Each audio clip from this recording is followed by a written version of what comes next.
नमस्कार, स्वागत है study with Ravi YouTube channel में। आज पढ़ेंगे पर्यावरण अध्ययन प्रैक्टिस नंबर सेट 1 और ये UP TET, S TET, C TET के लिए महत्वपूर्ण प्रश्न होंगे। तो चलिए शुरू करते हैं। चैनल पर पहली बार आए तो प्लीज़ चैनल को सब्सक्राइब कर लीजिए और बेल आइकन जरूर दबा लीजिए। तो चलिए प्रैक्टिस सेट 1 करते हैं। पहला प्रश्न है, पर्यावरण के प्रमुख कारकों में निम्नलिखित में से कौन सा कारक सम्मिलित है? जलवायु, भौगोलिक स्थिति, वनस्पति या उपर्युक्त सभी? तो इसका आंसर हो जाएगा उपर्युक्त सभी। जलवायु, भौगोलिक स्थिति और वनस्पति ये पर्यावरण के प्रमुख कारकों में सम्मिलित कारक होते हैं। अगला प्रश्न है कि चूने का पत्थर कौन सी सेल है? परिवर्तित, आग्नेय, अवसादी, ज्वालामुखी? तो इसका सही आंसर हो जाएगा चूने का पत्थर जो सेल है वो है अवसादी। अगला प्रश्न है, जिन सेलों का निर्माण पिघलते पदार्थों अर्थात लावा के जमने से होता है उन्हें क्या कहते हैं? अवसादी सेल, रूपांतरित सेल, आग्नेय सेल या फिर ग्रेनाइट सेल? तो इसका सही आंसर हो जाएगा जिन सेलों का निर्माण पिघलते पदार्थों अर्थात लावा के जमने से होता है उन्हें कहते हैं आग्नेय सेल। अगला प्रश्न है, स्थलमंडल की सबसे निचली परत को क्या कहा जाता है? सीमा, सियाल, नीफे, मेंटल? तो स्थल सीमा की सबसे जो निचली परत होती है वो है नीफे। अगला प्रश्न है, वायुमंडल की किस परत में विद्युत आवेशित कण पाए जाते हैं? समताप मंडल, आयन मंडल, वायुमंडल या फिर क्षोभ मंडल? तो इसका सही आंसर है वायुमंडल की जो वायुमंडल की जो परत होती है उसमें विद्युत आवेशित कण पाए जाते हैं वो है आयन मंडल में। अगला प्रश्न है, वायुमंडल की कौन सी गैस सूर्य की परावैंगनी किरणों को सोखती है? ऑक्सीजन, ओजोन, नियोन या फिर हाइड्रोजन? तो वायुमंडल की जो गैस होती है वो परावैंगनी किरणों को सोखती है, उसका नाम है ओजोन गैस।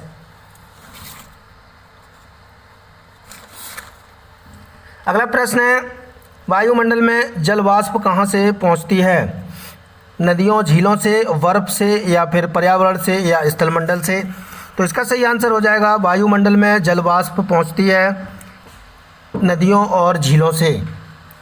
अगला प्रश्न है, स्कर्वी किसकी कमी से होता है? Vitamin A, vitamin B, vitamin C या फिर आयरन की कमी से? तो इसका सही आंसर है स्कर्वी जो रोग जो होता है वो होता है विटामिन सी की कमी से, और विटामिन ए की कमी से होता है रतौंधी रोग, और विटामिन बी की कमी से होता है बेरी रोग।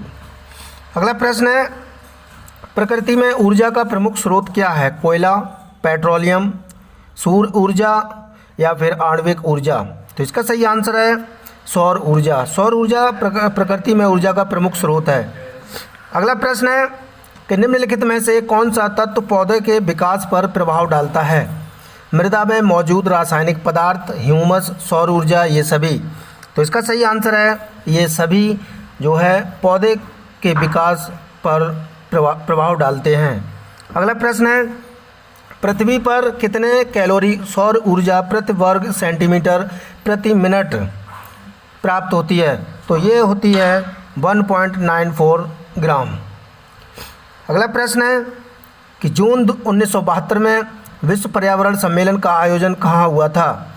Geneva, Rio de Janeiro, Stockholm या फिर लंदन? तो इसका सही आंसर है रियो डी जेनेरो में हुआ था 1972 में विश्व पर्यावरण सम्मेलन का आयोजन। अगला प्रश्न है, पर्यावरण अध्ययन की विषय वस्तु में सम्मिलित नहीं है? राजनीतिक संरक्षण, मृदा संरक्षण, जल संरक्षण, वन संरक्षण? तो इसका सही आंसर है पर्यावरण अध्ययन की जो विषय वस्तु में जो सम्मिलित नहीं है वो है राजनीतिक संरक्षण। अगला प्रश्न है, स्टार्च एक प्रकार का है? कार्बोहाइड्रेट, वसा, प्रोटीन या विटामिन? तो इसका सही आंसर है कार्बोहाइड्रेट जो है वो स्टार्च एक जो है कार्बोहाइड्रेट होता है। अगला प्रश्न है, टांसले एक जाने माने हैं? पारिस्थितिकीविद या फिर भूविज्ञानी या जैव भूगोलवेत्ता या फिर प्राणी वैज्ञानिक? तो इसका सही आंसर है टांसले जो है वो पारिस्थितिकीविद हैं और ये पर्यावरण से संबंधित ही बुक किताबें और जिस पर्यावरण के बारे में बताते हैं। अगला प्रश्न है, पर्यावरण अध्ययन की प्रकृति है एक अनुशासनिक या फिर द्वयानुशासनिक या संकुचित या फिर बहु अनुशासनिक। तो इसका सही आंसर है पर्यावरण अध्ययन की एक प्रकृति है वो है बहु अनुशासनिक। अगला प्रश्न है कि निम्नलिखित में से कौन सी जीव मंडल में सम्मिलित है? कौन जीव मंडल में सम्मिलित है? पेड़ पौधे, जीव जंतु, मानव, सभी। तो इसका सही आंसर है सभी। पेड़ पौधे, जीव जंतु, मानव, ये सभी क्या है जीव मंडल में शामिल होते हैं। अगला प्रश्न है कि हम चारों ओर जिन दिशाओं से घिरे हुए हैं उनका योग कहलाता है? जीव मंडल, आकाश, पृथ्वी या पर्यावरण? तो इसका सही आंसर है पर्यावरण। अगला प्रश्न है कि पर्यावरण का जैविक कारक कौन सा है? मृदा, वनस्पति, वायु या फिर प्रवाहित जल? तो पर्यावरण का जैविक कारक होता है वनस्पति। तो इसका सही आंसर है बी। अगला प्रश्न है प्रभावकारी दशाओं का यह संपूर्ण योग जिसमें जीव रहते हैं क्या कहलाता है? वायुमंडल, जैवमंडल, पर्यावरण, स्थल और जलमंडल? तो इसका सही आंसर हो जाएगा पर्यावरण। अगला प्रश्न है विश्व एड्स दिवस कब मनाया जाता है? 1 अप्रैल को, 1 दिसंबर को, 1 मई को या फिर 1 जनवरी को? तो इसका सही आंसर है विश्व एड्स दिवस मनाया जाता है 1 दिसंबर को। अगला प्रश्न है कि निम्नलिखित में से कौन हृदय रोग, उच्च रक्तचाप और मधुमेह से संबंधित है? कुपोषण और अल्प खुराक, अति खुराक या फिर अल्प खुराक? तो इसका सही आंसर है कुपोषण और अल्प खुराक से जो है हृदय रोग और उच्च रक्तचाप और मधुमेह जैसे रोग हो जाते हैं। अगला प्रश्न है कि प्रकाश संश्लेषी पौधे कहलाते हैं परपोषी, मांसाहारी, स्वपोषी या फिर शाकाहारी? तो इसका सही आंसर है प्रकाश संश्लेषी पौधे कहलाते हैं स्वपोषी। अगला प्रश्न है निम्नलिखित में से कौन सा जैवीय घटक नहीं है? मृदा, उपभोक्ता, कीट या फिर हरे पौधे? तो इसका सही आंसर है जो जैवीय घटक नहीं है वो है मृदा। तो इसका सही आंसर है ए।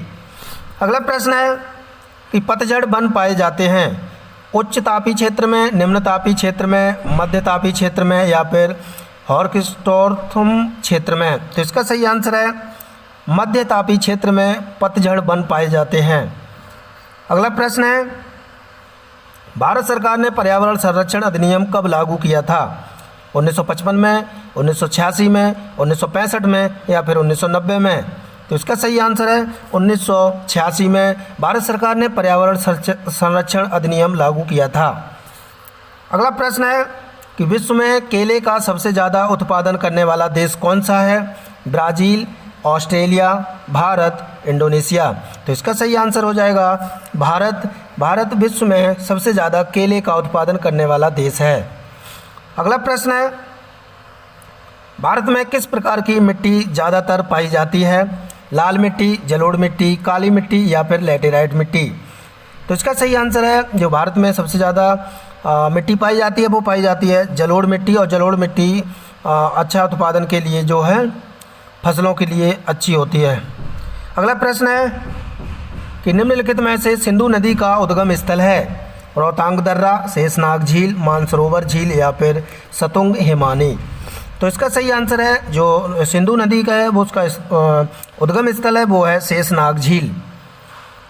अगला प्रश्न है कि विश्व पृथ्वी दिवस कब मनाया जाता है? 22 अप्रैल को, 25 मार्च को, 16 सितंबर को या 6 अक्टूबर को?